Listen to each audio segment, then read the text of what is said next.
आज जो मैं रेसिपी आपके साथ शेयर करने जा रही हूँ, इसको आपको घर में रख के गेहूँ के आटे से ही बनाकर तैयार करना है। और इस रेसिपी का नाम है सिंधी कोका।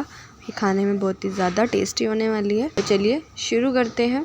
सबसे पहले मैंने ले लिया है एक बड़ा बाउल। इसके अंदर मैं डालूँगी लगभग 2 कप गेहूँ का आटा और साथ ही मैं इसमें डालूँगी कुछ थोड़े से मसाले।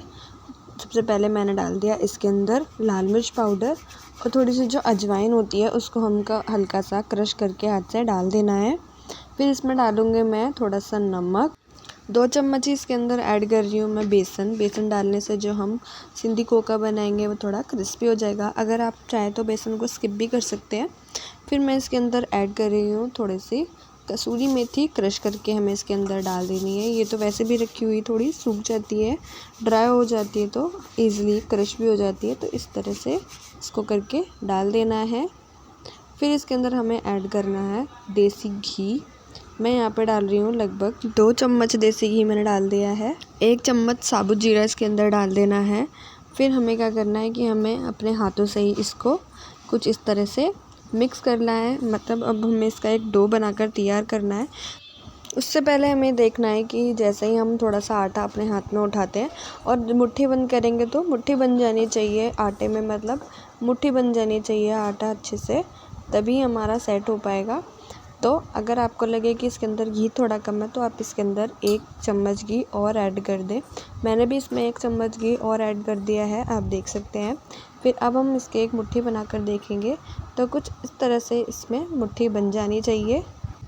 इसमें ऐड करनी है हमें कुछ सब्जियां। मैंने इसमें डाली है प्याज। इनको मैंने थोड़ा बारीक बारीक काट लिया है। एक नॉर्मल साइज़ की मैंने प्याज ली थी।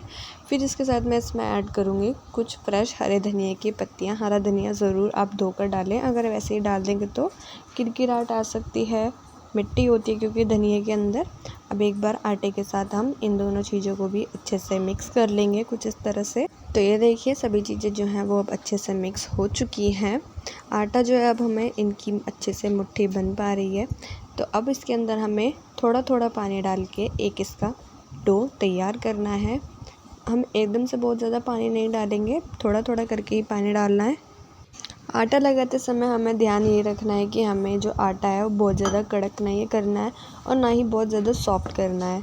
हमें ये जो हम आटा डो लगा रहे हैं इसको हमें बिल्कुल मसल के नहीं डो बनाना है इसका। बस ऐसा करना है कि जो कि अच्छे से ये आटा मिक्स हो जाए। बस जितनी ज़रूरत पड़ेगी उतना पानी डाल के हमें इसको अच्छे से मिक्स करते जाना है। अगर हमने इसको ज़्यादा पानी डाल के ज़्यादा मिक्स कर दिया तो फिर इसके अंदर ग्लूटेन बन जाएगा। और ग्लूटेन क्या करता है कि जो हम या पराठा बनाते हैं, रोटी बनाते हैं, उसको ये खिंचाव करता है रोटी बनाते समय। क्रिस्पी बनाने के लिए हमें क्या करना है कि हमें इसको बहुत ज़्यादा मिक्स नहीं करना है। अब देख सकते हैं आप हमारा डो बनकर तैयार हो गया है। बस इसी तरह का आटा हमें चाहिए जो बिल्कुल थोड़ा सा कड़क रहे। और आप देख सकते हैं अंदर से कुछ ये इस तरह से होना चाहिए। अब हम इसको रख देंगे।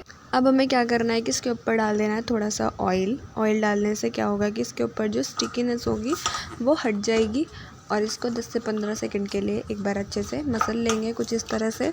अब आपको ये ध्यान रखना है कि हमें ये आटे का डो लगाने के बाद इसको बिल्कुल भी रखना नहीं है, क्योंकि अगर हम रोटी का या पूरी का आटा लगाते हैं तो हम उसको थोड़ी देर के लिए रख देते हैं, जिससे कि उसमें ग्लूटेन फॉर्म हो जाता है। और अगर इसमें ग्लूटेन फॉर्म हो गया तो इसको खाने में बिल्कुल भी कोई स्वाद नहीं आएगा, क्योंकि जो सिंधी कोकी होती है वो थोड़ी क्रिस्पी ही होती है। अब हमें क्या करना है कि हमें कोकियों के लिए तोड़ लेनी है इसमें से लोई। आप अपने हिसाब से जितना साइज़ आप कोकियों का चाहते हैं उतना तोड़ लें। मैं इस आटे में से लगभग 4 से 5 तो कोकियाँ बना ही लूँगी। तो ये देखिए इस तरह से मैंने कितनी सारी तोड़कर रख ली हैं अलग। अब रख लेना है हमें एक गैस पर तवा। ये जो नॉर्मल तवा है मैं डेली इसी को यूज़ करती हूँ। अब हमें क्या करना है कि जो हमने लोई लिया है उसको उठाकर कुछ इस तरह से हल्का सा प्रेस करेंगे। गोल जैसे रोटी की लोई बनाते हैं वैसे ही करना है और इसको सेंटर में रखना है तवे के कुछ इस तरह से। गैस की फ्लेम को मीडियम रखा है मैंने और इसको लगभग 30 से 40 सेकंड के लिए ऐसे ही छोड़ देना है। फिर हम इसको पलट लेंगे दूसरी साइड में। और अभी तवे पे साइड में जगह पड़ी हुई है तो मैं वहाँ पर भी ये जो बाकी लोई हैं इनको रख दूँगी। आप ध्यान रखिएगा बिल्कुल गोल करके नहीं रखना है, इसको हल्का सा जैसे टिक्की होती है उस तरह से शेप में बनाकर इसको रखना है। अब 30 से 40 सेकंड हो गए हैं। अब ये आप देख सकते हैं कि थोड़ी सफ़ेद सफ़ेद सी हो गई है, सिकने लग गई है, तो अब हम इसको पलट कर दूसरी साइड में रख लेंगे। बाकी जो है उन सबको भी मैं पलट लूँगी एक एक करके। ये देखिए, आप देख सकते हैं कि कितना अच्छे से ये एक साइड से सिक गई है। पलट लेंगे अब हम सभी को। अब हमें क्या करना है कि जो हमने कुकी को सेक लिया था उसको उठाकर बेलना शुरू करना है कुछ इस तरह से, क्योंकि अब ये गर्म हो गई हैं तो ये इजीली बेलने में रहेंगी।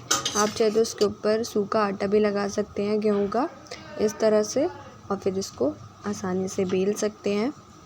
एक कोकी को तो मैंने बेल लिया है, आप देख सकते हैं। इसको ना तो हमें ज़्यादा पतला बेलना है और ना ही ज़्यादा मोटा बेलना है।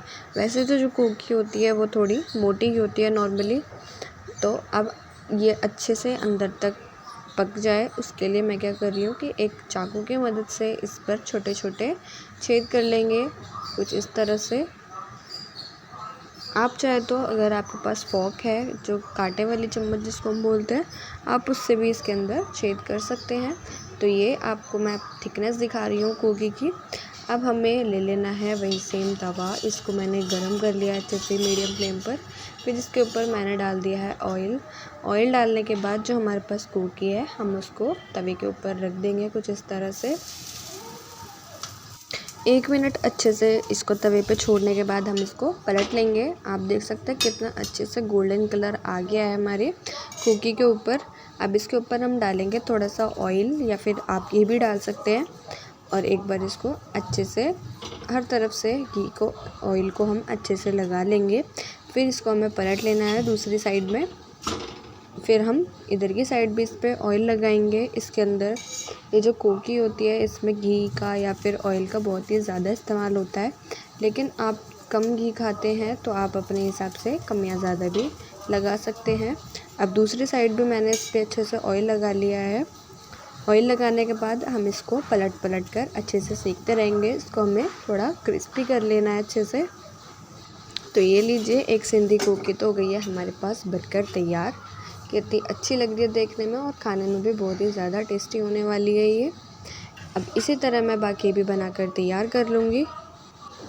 तो अब एक एक करके मैं कोकियाँ कुछ इस तरह से एक के बाद एक लगाती चली जाऊँगी।